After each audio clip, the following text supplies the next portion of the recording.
कहाँ है ये रशीद जी? कैसे आरोप हैं कि महिलाओं को धमकी दी जा रही है, इनकाउंटर कर देंगे? कहाँ है प्रूफ?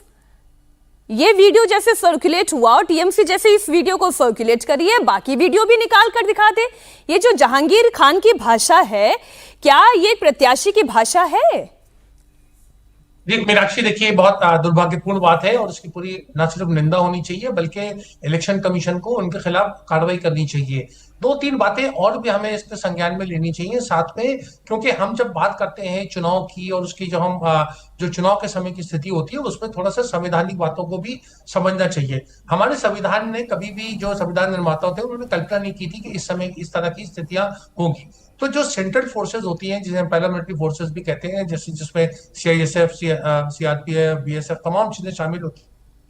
ये जो राज्य में जब जाते हैं तो ये राज्य का जो लोकल एडमिनिस्ट्रेशन होता है, सिविल एडमिनिस्ट्रेशन, मतलब डीएम, कलेक्टर जिसे हम कहते हैं, जी। एसडीएम, नायब तहसीलदार, उनके डिस्पोजल के ऊपर होता है कार्रवाई करना न करना, क्योंकि लॉ एंड ऑर्डर स्टेट का सब्जेक्ट होता है। तो यहाँ के ऊपर एक विषमताएं आती हैं। जहां तक दबंगाई की बात है, वो कोई जहांगीर खान कोई अपवाद नहीं है। हमने बहुत से ऐसे जो बाहुबली हम देखते हैं, उत्तर प्रदेश में भी बहुत सारे हैं, महाराष्ट्र में भी बहुत सारे हैं, और ये पूरा का पूरा एक अपराध का और राजनीति का एक बहुत बड़ा एक अध्याय है, जिसमें कोई जहांगीर खान के खिलाफ भी कार्रवाई होनी चाहिए, लेकिन उसमें यह भी होना चाहिए कि ये व्यापक स्तर के ऊपर होता है। ये दबंगाई क्यों चलती है? क्योंकि हमारे यहाँ मैंडेट थ्योरी है, क्योंकि मैंडेट में जो जीत गया वही सिकंदर, और उसी का दबदबा कायम रहता है। तो इस तरह से हमने बहुत देखा है कि जहां बलात्कार के पीड़ित लोगों को जो है वो लोग खड़े हुए, उनकी चुनाव में जमानत जब्त हो गई। उत्तर प्रदेश के मैं अनेक उदाहरण दे सकता हूं। और जो बाहुबली थे, जिन्होंने हत्याओं का जिनके ऊपर आरोप था, वो फिर से चुनाव में जीत गए।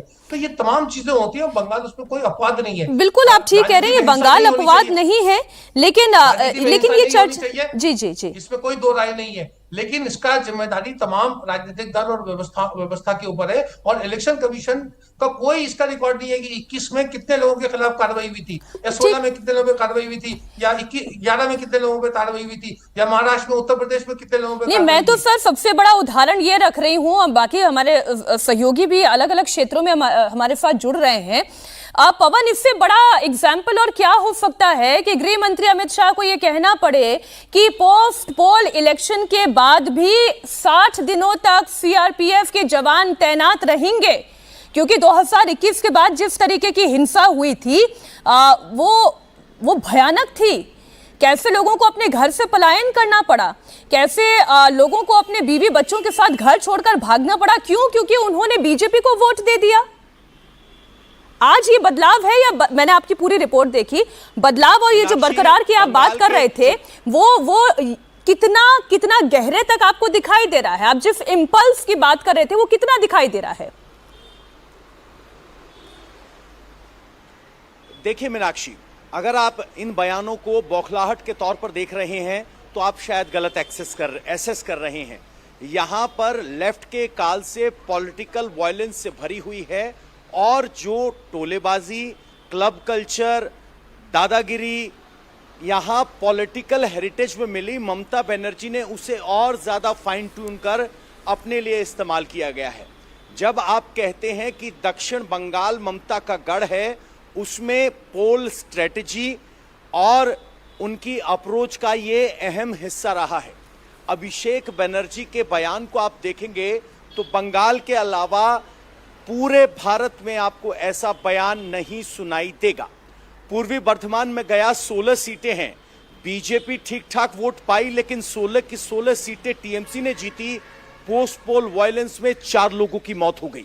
हमारे शो के अंदर एक आदमी बीजेपी परिवर्तन करने वाला पूर्व बर्धमान में नहीं मिला। 4.5 घंटे घूमने के बाद, लोगों की चुप्पी रिकॉर्ड करने के बाद वो शो खत्म हुआ।